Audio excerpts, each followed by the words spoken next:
Yemen's Houthi rebels attack the United Arab Emirates. At least 3 people are said to have died when drones struck oil facilities near Abu Dhabi airport. So what message are the Houthis sending as Yemen's civil war enters its 7th year? This is Inside Story.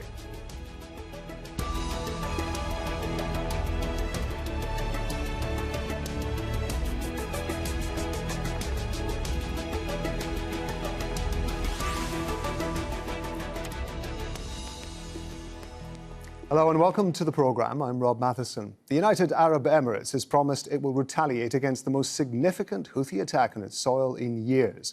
The rebels struck an oil refinery near the airport of the capital, Abu Dhabi. At least 3 people are reported to have been killed. Satellite photos show smoke at a depot of the Abu Dhabi National Oil Company. The city's police say 3 fuel tanks had exploded. The UAE is part of the Saudi-led coalition fighting the Houthis in Yemen since 2015. The coalition's responded with airstrikes on Yemen's capital, Sana'a, killing at least 12 people. The Houthis are warning of more retaliations.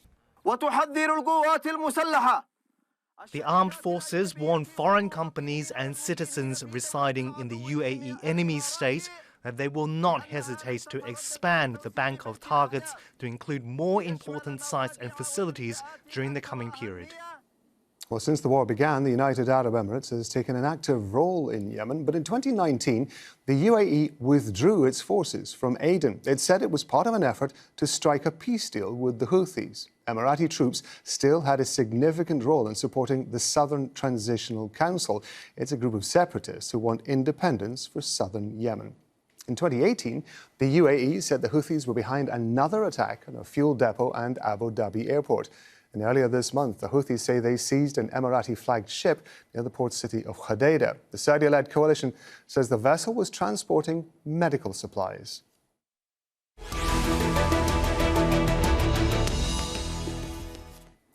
OK, let's bring in our guests. In Yemen's capital, Sana'a, is journalist Hussein al-Bukhaiti. In London, Elizabeth Kendall is a senior research fellow at Pembroke College at the University of Oxford. And in Bristol, we have Sabah al-Khuzai. He's an academic and a political analyst. Thank you very much indeed, all of you, for joining us.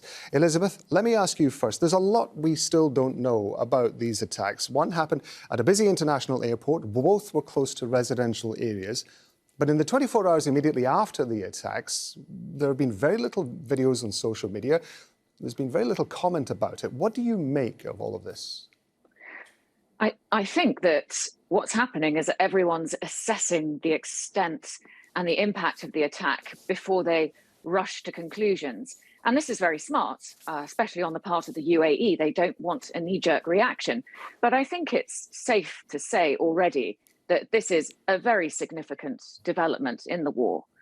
Although it's not completely unprecedented, there have been Houthi-claimed attacks on the UAE before. It's much more usual to see this type of coordinated drone and ballistic missile attack against Saudi Arabia, the immediate neighbor of the Houthis to the north. And in fact, there have been about 1,000 such attacks on Saudi Arabia since the war began. But no attack like this involving the loss of life in the United Arab Emirates. So this is a major breach of UAE security. Lives have been lost. It's deep into UAE territory. It's a real escalation, and it opens up yet another regional dimension to the conflict.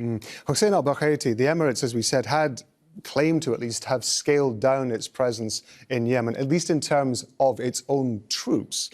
The Houthis, as Elizabeth just mentioned, have been focusing on Saudi Arabia. Why attack the Emirates now? What's prompted this? Because, as you mentioned, that United Arab Emirates has de-escalated its involvement. Of course, they have withdrawn some of their personnel and troops from Yemen, but they continue to support the separatists and to support groups that are even not loyal to the so-called Hadi government. They just want to divide Yemen. It's like they say, divide and conquer.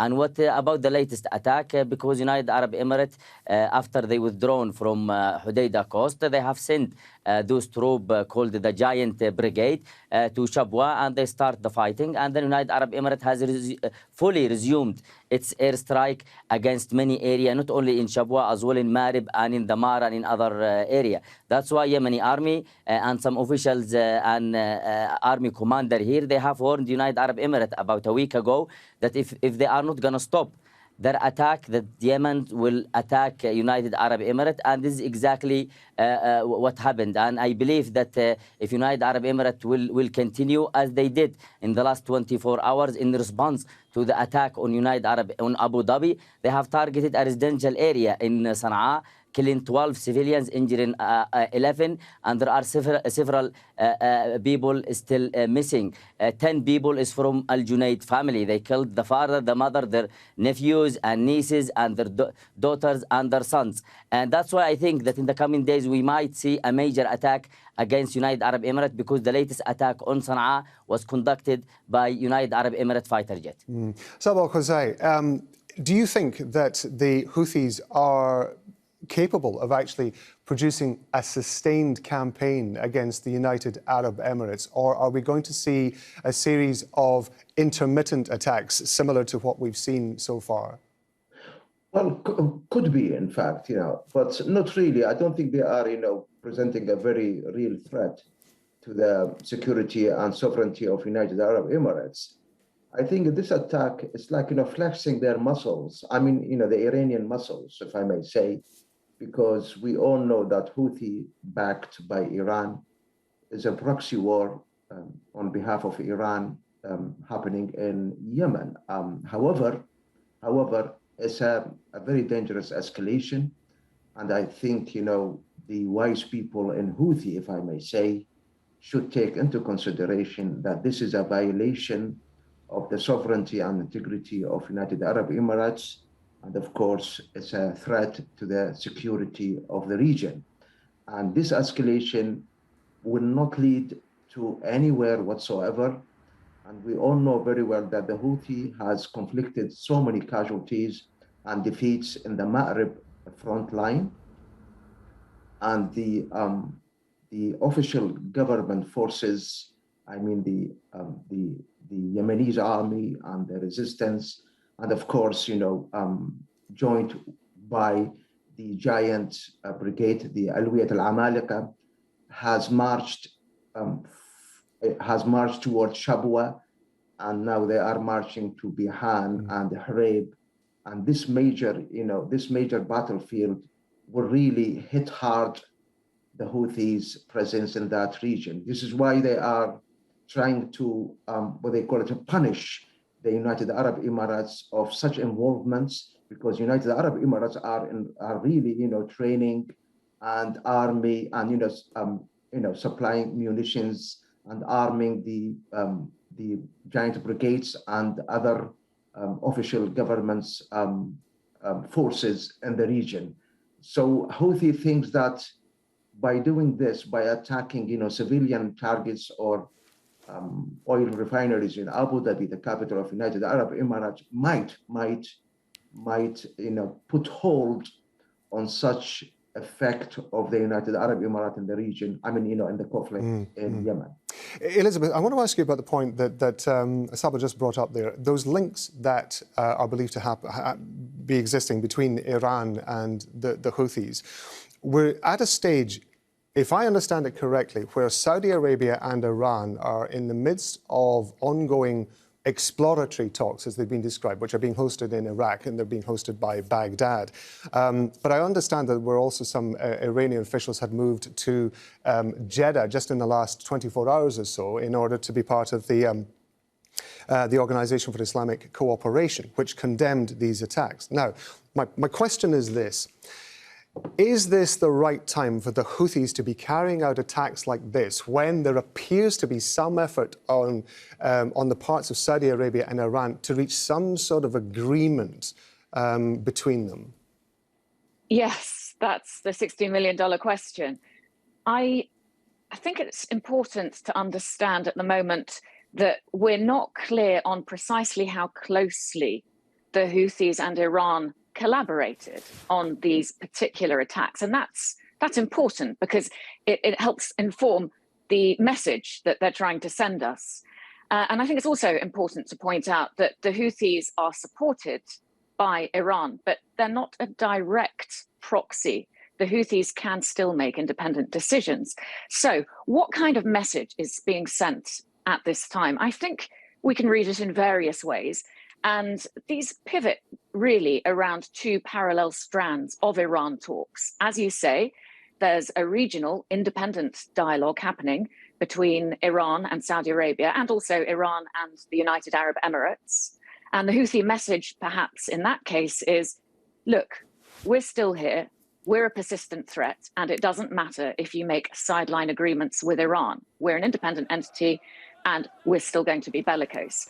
The other strand, the second strand, is, of course, the international JCPOA, the nuclear deal talks. And these are reaching quite a fraught position at the moment. There's an urgency to get them over the line. So this could be Iran sending a message to the international community saying, look what we can do. We can destabilize the region. You need to give us more. You need to yield more to our demands. Saba, you were shaking your head at the first part of Elizabeth's answer there. Just tell me what you think about Elizabeth's response. Well, I'm really confused, by this, what she's saying. She's saying that, it's not very clear that the Houthi is doing a proxy war on behalf of Iran. And then in other words, she said that the next strand maybe is a message from Iran to the communities and to the American that, we have to give up, to give us, some concessions in the nuclear deal. So I think, we need to make up our minds, and we need to make sure that after 7 years, how can we suspect our knowledge, our wisdom, that Houthi is independent of the effect of Iranian? We know very well that Iran is playing, poker game with the region and with the world, and they are holding, 4 cards in Lebanon and in Iraq and in Syria and in Yemen. However, there are some rumors, and I'm not sure about that, those attacks is not conflicted or, done by the Houthis. There are some rumors, there are some security reports. It might have come from Iran, the same as Aramco 2 years ago, or came from Iraq. And Iraq have, 16 militias under the leadership of Ismail Qaani, Al-Quds Brigade's, leader. And they are, receiving their, orders from Tehran. So, Saba, let me interrupt. Rob.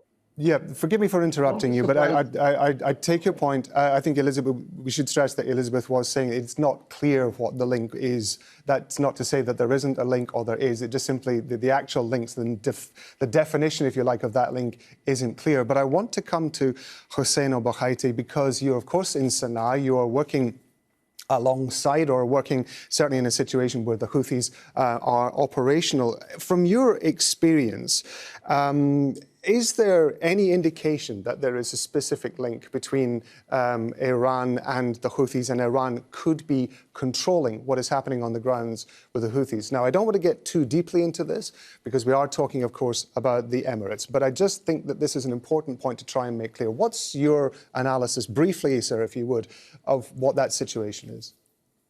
Iran, of course, it supports Yemen politically and as well throughout the media. And as well, Mohammed Abdel Salam, the spokesperson of Ansarullah, have said months ago that Yemen is getting some help from Iran, kind of information about building the military information about the weapons and building and making the weapons. But the claim that there are weapons coming of ballistic missile that's to 12 meter long and a few ton in weight, that they are smuggling to Yemen. The Yemen is under blockade, and Saudi are targeting these small boat and small ships, small fishing boats. So how can Iran smuggle those types of weapons? And it's really actually funny or silly that we still hear, especially in the United Arab Emirates, they blame Iran, and they as well they claim that the war and their involvement in Yemen is because to liberate Yemen from Iran. And on the other hand, we see that United Arab Emirates has a great relationship with Iran. They have struck some economic deals with Iran. They have some security deals, and they have embassy between them. And I mean, why you coming to fight the Iranian in Yemen? And on the other hand, United Arab Emirates claim that Iran is occupying 3 islands. I mean, is it better for United Arab Emirates to liberate their country, as they claim, than coming to liberate Yemen from what they say the Iranian involvement? But what actually the coalition is doing, they trying to make any attack that will not affect. But if you see at the beginning of the war, it was the Saudi and United Arab Emirates who advancing on the ground, who launching attack and strike against Yemen. But now, after 7 years, is the Saudi and United Arab Emirates now who are start to cry out loud to the international community, and now they are talking about the security of the region. This means that Yemeni forces here in Sana'a and Yemeni army are a threat now, not only to Saudi forces and United Arab Emirates forces in Yemen, but as well to United Arab Emirates itself and Saudi. And one final thing about talking that those latest attacks against civilians area in United Arab Emirates, like Abu Dhabi airport and the oil facility. Yes, those are civilians. But we came here in Yemen, as they say, to a conclusion, an eye for an eye. United Arab Emirates has destroyed with the Saudi all Yemeni airport, all Yemen port. They have bombed schools, mosques, and everything. Just imagine about more than 400,000 of Yemeni civilians have died either by the blockade or by the Saudi. Hussein, I take your point. I want to move on if you do. And only a handful, just one last point. A handful of civilians have been killed, according to Saudi and United Arab Emirates, on all the attack that coming from Yemen. That show you that Yemen forces are careful to avoid civilians as much as they can. Okay, I actually want to kind of expand on that point and bring us back to the incident that we've seen just recently. Elizabeth, given the fact that the Emirates has removed a lot of its own troops from the ground in Yemen, do you think that that is going to encourage it to mount even greater attacks in Yemen from now, because it has fewer of its own citizens to put at risk? Yes, that's possible. As my colleagues have pointed out, one of the triggers of this attack now may be that the UAE-backed forces have played a crucial role in pushing back Houthi advances in Shabwa, in Ma'rib. And so the message from the Houthis in that case might be pull back, UAE, pull your backed forces away, or there could be worse to come. Now, this might well backfire. In fact, I think it's likely to backfire. What it's likely to do is to steel the resolve of the United Arab Emirates against the Houthis, and to also perhaps help mend some of the rifts that had started to appear inside the Saudi-led coalition, and pull them back together again to really try to counter the Houthi threat.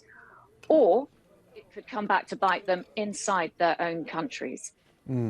Saba, let me ask you about the global perception of this, the PR element of it. There was a period of time, certainly in the latter years of the Yemen war, when it was widely regarded as a PR disaster for the coalition, for Saudi Arabia, and for those involved in it. Do you think that the Emiratis would be willing to risk that PR disaster again by increasing the number of attacks in Yemen?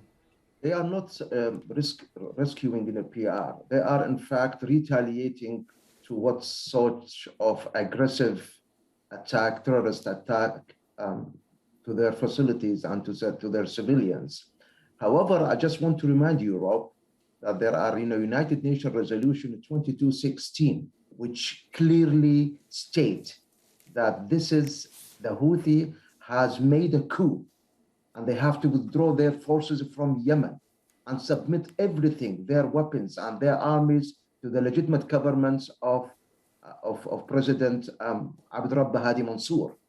Don't forget that. This is international recognition. This is one. The other thing, after this attack from yesterday up to now, 24/7, international condemnation from all over the world.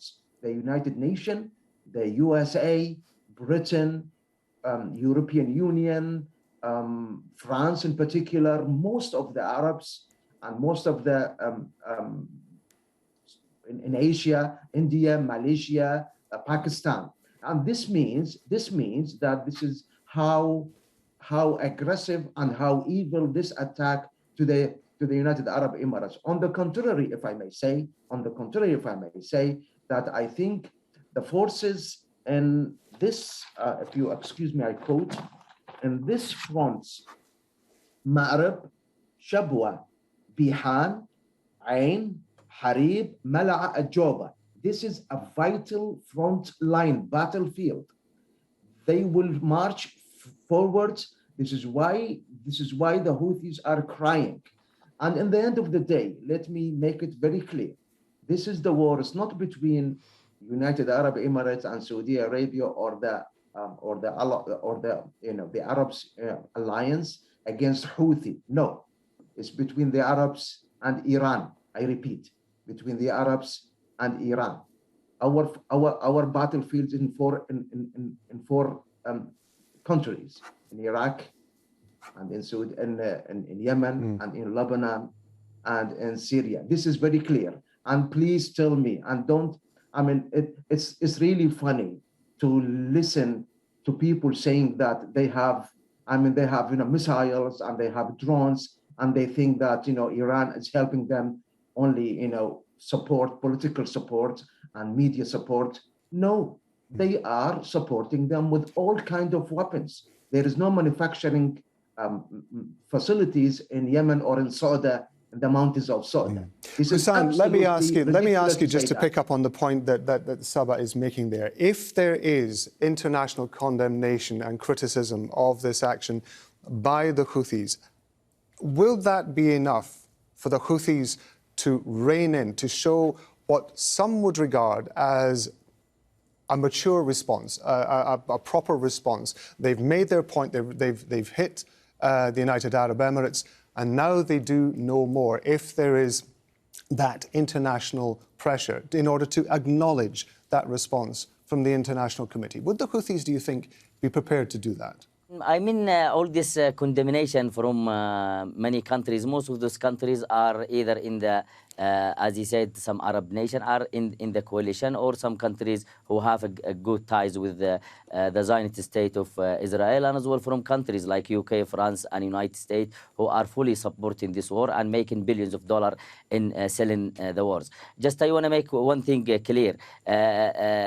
Who is actually now crying out loud is not Ansarullah, the Houthi, is the United Arab Emirates, who is celebrating, and Saudi, with this type of condemnation. Ansarullah officials have said here that any international calls or any UN Security Council decision or resolution, they said they will put them under their feet. So they don't care about that, because they know that the UN Security Council is in the hand of the United States, and United States is in ally with the United Arab Emirates and Saudi, so they will do whatever it takes to help those two countries. And we remember at the beginning of the war, when the United Nations has removed Saudi and United Arab Emirates from a list for killing children, at that time the security general said that they blackmail us, they pressure us, they will cut funds. That's why we have removed their name from that list. And on the second year, they have thanked the coalition for avoiding killing Yemeni children. This shows you that here in Sana'a, they don't believe the international community, and they will do what it takes to attack Saudi Arabia and United Arab Emirates. And one final Hussein, thing, I'm going to interrupt you there, because we're running out of time, and I apologize, but I want to give the last question to Elizabeth. And Elizabeth, forgive me, because we only have a few seconds left. In a couple of sentences, given the level of international pressure that we have here, we've seen talks between the Houthis and Saudi Arabia and various other sides which have reached a stalemate. We've seen this military action now. And please do forgive me, because we don't have a lot of time. How do you see this playing out over the next few weeks? Well, I think there are three main implications of this. First of all, it changes the calculus of both the United Arab Emirates and Saudi Arabia towards the war. It shows them what could happen in their own countries. Second, it makes an agreement with Iran even more urgent, because even if the Houthis are acting independently, well, they need their weapons replenished from somewhere. Someone's supplying them, someone has trained them, and it's very likely that that is Iran. And then third, Yemen shoots up the international agenda. It may have fallen off with other problems like Afghanistan or Ethiopia, but now, with the region potentially ablaze, with the overspill that everyone was concerned about from the Yemen war actually up there as a possibility, I think everyone's eyes will turn back to Yemen. Elizabeth, thank you very much indeed. I want to say thanks to all our guests, Hussein Al-Bokhaiti, Elizabeth Kendall and Sabah Al-Khuzai, and of course, thanks to you too for watching. You can see the programme again anytime by visiting our website, aljazeera.com. And for further discussion, go to our Facebook page. That's facebook.com/AJ Inside Story. You can also join the conversation on Twitter. Our handle is @AJ Inside Story. From me, Rob Matheson, and the whole team here in Doha. Bye for now.